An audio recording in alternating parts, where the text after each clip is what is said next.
السلام عليكم ورحمة الله جماعة وناكسن أصحاب تميلة جوكتانبا مركز هرتو waxaan dhaleecaynayaa falkii foosha xumaa dadkii shalay website-yada ku qoray Abu Karca waa dable hubeysan baa magaalada Muqdisho ku dishay waxaan leeyahay Ilaahay ha ka duwo isha dadka intaas oo muslimiin qof oo ehel u ah campaign-ka oo family ah oo walaalo Soomaaliyeed samaha jecel intaas oo qof buu ka naxiyo xaq boode isla markiiba Ilaahay ishooda ka duwo qofka waxa sameeyay Ilaahay hanuuni oo wanaag hadso walaalayaal sida aan ciwaan ku soo qorayba fariinta aan jecelahay maanta inaan idin la wadaago waxaan u bixiyay qaadiid qof ma ahan oo shaqaran oo loogu hortagayo qaadka alxamdulillah waxaan aad ugu faraxsanahay runtii in fikirka qof uu ka iman kara laakiin maanta inay jiraan tobanaan kun oo qaadiid oo ay ka mid yihiin ardayda jaamacadaha dhalinyarada aqoon-yahanada culimada hooyooyinka waana wax aad loogu farxo runtii waxaan leeyahay qaadku waa masiibo qaran Xuseen Shiran ciyaar jecel nin la yiraahdo abwaano campaign-ka ehel u ahba arintaas si kooban uga hadlay suugaantiisa wuxuu yiri war dawladaha dariskeena dalkoodu ka baxaa dadkooduna ma cunaana diyaaraday ku raraan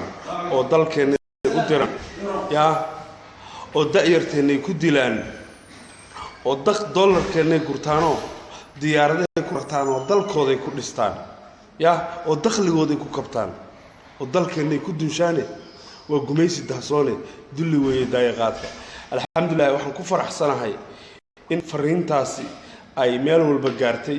waxa wax lagu farxaa Soomaalida badankeedii intoodii badnayd in la isku raacay qaadku waa aafaqran in laga hortagana waa muqaddas oo ugu horeeyo waa u ducaynaynaa khayr badan Allah siiyo madaxweynaha Xasan Sheekh Maxamuud oo markii su'aasha toddobaadkii hore weydiiyay qaray inuu aafaqran yahay in laga hortagana ay macquul tahay in laga hortagana ay muqaddas tahay waliba uu ku sii dhiirado yiri qaadku waa yareynayna waana joojinayna arintaas si looga biyo keeno waxaan abaabuleynaa qaadiid waa qorshe qaran barnaamij la yiraahdo insha Allah magaalada Muqdisho ka dhici doona wiigaga soo socda oo dhammaan aan u yeeri doono xubnaha kala duwan ee bulshada haday noqoto qaybaha haweenka dhalinyarada guddiga culimada Soomaaliyeed ciidamada Soomaaliyeed guddiyada arrimaha bulshada baarlamaanka hooyooyinka qayb walba every sector inaan dadka casuuno kadib la wada yeesho qorshe qaran oo looga tashanayo qaadka maxaynu ka yeelaa insha Allah halkaas waxa ka soo bixi doona waa sida aan jaweynahay in la isku raaci doono qaadku waa aafo qaran waana in wax laga qabtaa arintaas waxa sii qaadi doona halkaas gogoshaas waa muushin shacab waa dareen shacab waxaana sii qaadi doona halkaas ka sii qaadi doona xildhibaanada golaha baarlamaanka waliba guddiga arrimaha bulshada baa buushis qaadi doona baarlamaanka la geyn doona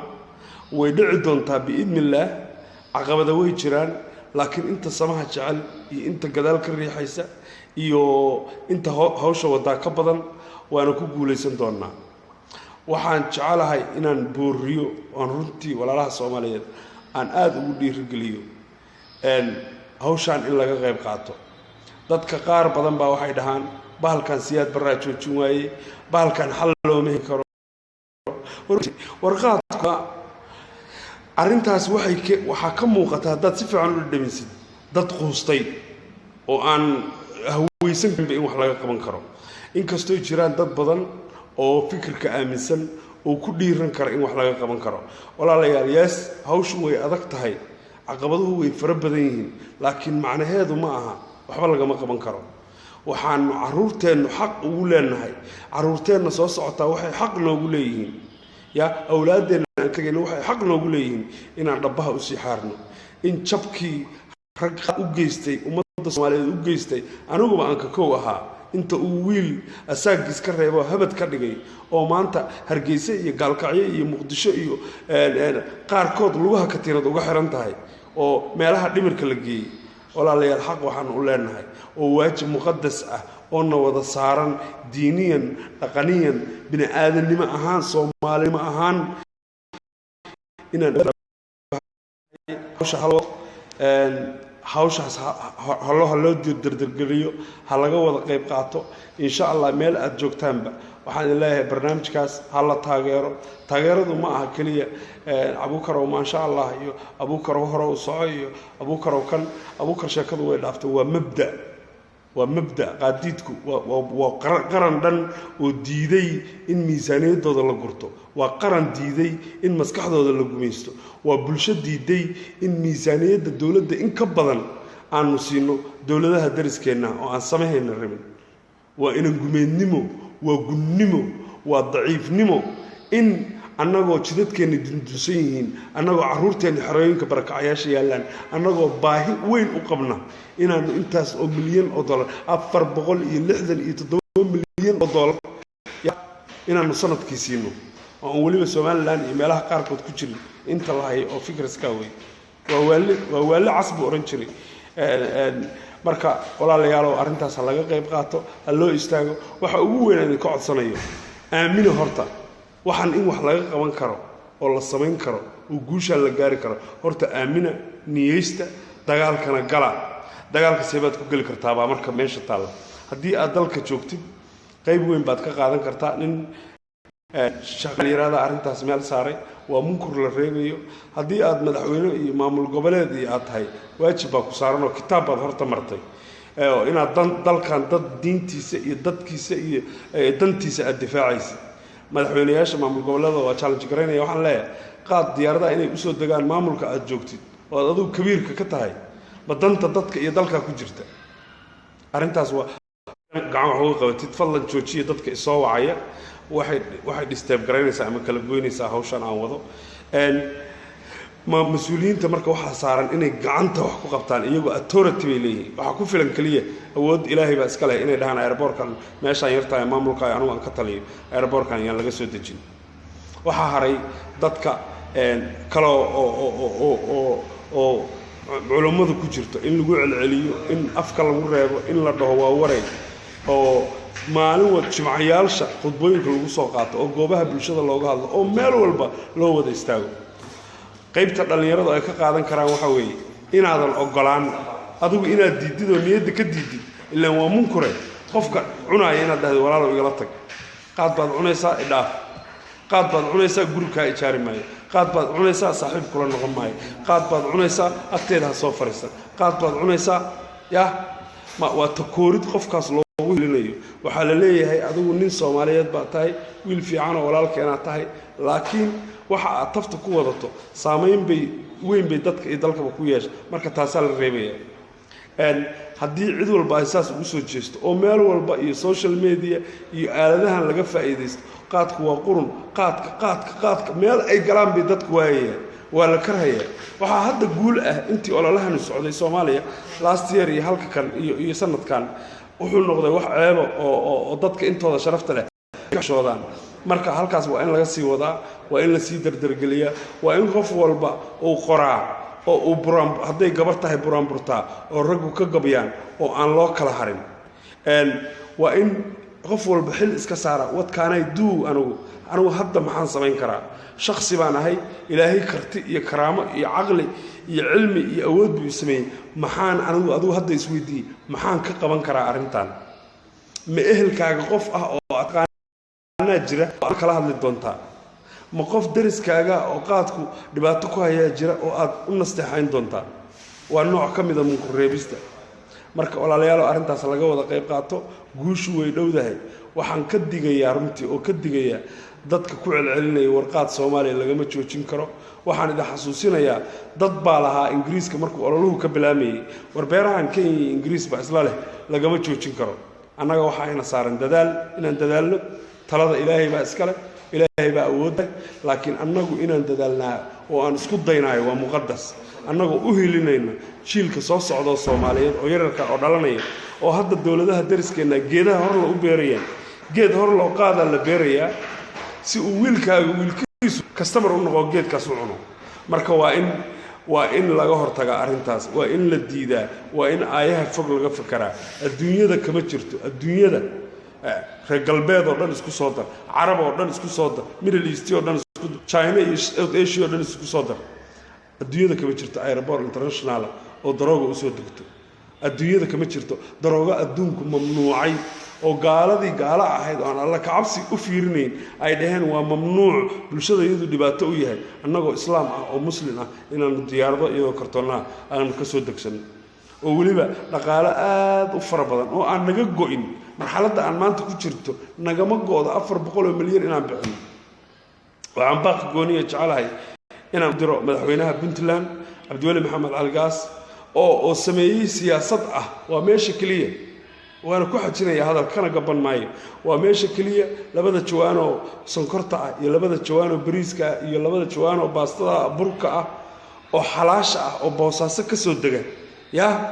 canshuur fuul ah laga qaada oo sanad waliba la kordhiyo siyaasadda qaad ku aadan puntlandna inay noqoto labada kartoon oo qaadka ay ka soo dega in midna la dhaho waa canshuur dhaaf waa siyaasad qaldan madaxweyne waxaan leeyahay arrintaas wax ka bedel awood kale haddaadan lahayn horta bal canshuurta weyn ku kordhi insha allah dalkao dhan buu ka dhaqangeli doonaa haddii alla idmo sida uu madaxweynuhuna noo sheegay in gebigiisaba la mamnuuco waxyaalaha u horreeyo tallaabada u horreeya haddaad isleedihin see loo mamnuuci karaan tallaabada u horreeya dowladdu qaadi karta waxaa ka mid a in garoomada soomaaliyeed oo dhan Somali Air Space in diyaarad qaad wadda laga mamnuuco dhulka waxa ka soo gala waa yaraanaya waxaan oran karaa taqriiban qiyaasan 70% oo kala hoos u dhici karta waliba dhulka markuu soo galana waa dhiirigelinayna cidii isbaaro u dhiganaysa cidii shahaadaysa cidii ka shaqaysanaysa oo lagu gooynaysaba waa munkur in wax walba lagu lugooyo waa istaahilaa marka qorshayaashaas socda shirweynaha qaran oo weegaga soo socda dhacaya waxaan jecelahay inaad ka qayb qaadataan waxaan jecelahay inaad jeebkiina uga qayb qaadataan waxaan jecelahay inaad u dalnoyd garaysaan ololaha Donald Trump ma ihi millionaire campaign uu wada finance garaynaya ma ihi maanta waxay maraysaa waa dagaalamaynaa ya dumarkii raggeenu waa dagaalamaynaa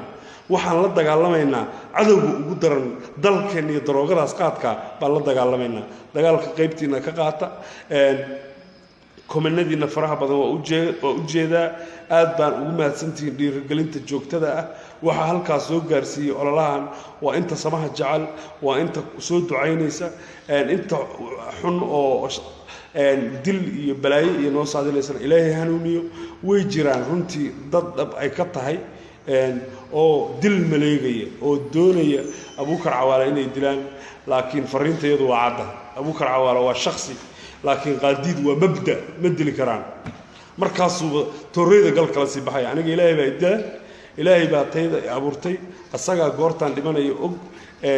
laakiin looga gaban maayo ogaada fiiri waxaan loo samaynayo waa inuusan wiil dambe isku dayin waxaa la rabaa wiil dambe inuusan isku dayin inuu bulshada wax ka bedelo kii hadlaba haddii la dhaho waa la dilayaa kii hadlaba haddii la dhaho qaadka lama soo hadal qaadi karo oo Kenya wax ka qabanaysa caqli ma aha xaq baanu u leenahay waa wadaynaa walaa Kenya walaa Ethiopia cidna uga gaban mayno waa munkur la reebayo ilaahay ku dhawaashan uga u niyeysanaynaa dagaalkana waa wadaynaa idinka marka waxaan idinka rabaa walaalayaal sidaas oo kale in loo dhiirado muqdisho aad joogtaa dadka oranaya war waa lagu dilayaa ka bax meeshaas war aniga tayda ilaahay baa haya meel sharaf laan joogaa walaalahay baan la joogaa magaaladii aan ku soo koraan joogaa si sharaf iyo ciisi leh baa afarta gees la iga taagan yahay xataa haddaan idinla wadaago si walba waa la ii protect gareeyay oo baabul buruufka la iga haray cid walba macnaha guddiga culimada Soomaaliyeed mas'uuliyiinta qaranka shacabka hooyooyinka gobolka Banaadir inta waxay u diyaar yihiin inay difaacaan qadiyadatan marka insha Allah waa guuleysanaynaa walwalka badan hal iska dhaafo ololaha hal la taageero waxa ugu yar oo aad qaban kartid page-ka GoFund qaadid campaign يا هداد قرب جوك تهاي هذا مريكن جوكتي وهذا هلك كوجرتي كليكسي قاديد كامبين جو فن $10 $8 $2 every little helps wax walba weega soo socda waxaan u baahan doonaa hool weyn waxaan u baahan doonaa boorar waxaan magaalada ku dhijin doonaa boorar waaweyn oo number 4 iyo meelaha publica qaadka ceebtiisa sheegaya massive campaign baa socda resource-ku waa nagu yaryahay rasaastu iyo naga dhamaan dagaal baan ku jirnaa ogaada